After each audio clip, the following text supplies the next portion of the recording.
ल फाइनली गएछ हामी चाहिँ हल्कम भ्यान भयो भन्दै हिँड्नु पर्यो अब यहाँ त भित्र छिर्नु पर्यो है अब जानु पर्यो यहाँ कार्यक्रममा एकछिन छिर्छौँ अनि छिरेर के हुन्छ हेर्छौँ यहाँ आएको झलक गऱ्यौँ न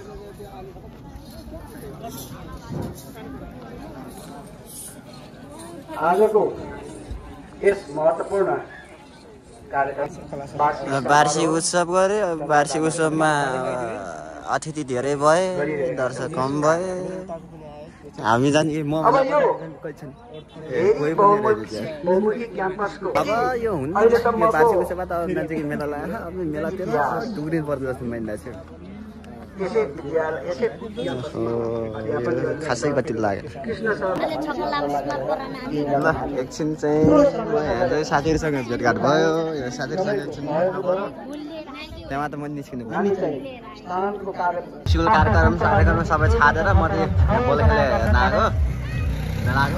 यहाँ गर्दैछौँ है भन्छ भन्छ पुरा अहिले यहाँ बदाम खाने हेर्ने अटोमाथि अरू त सबै बस्छन् पानी चाहिँ मौसम पनि यस्तो गइरहेको छ पानी पर्ला जस्तो गरेछ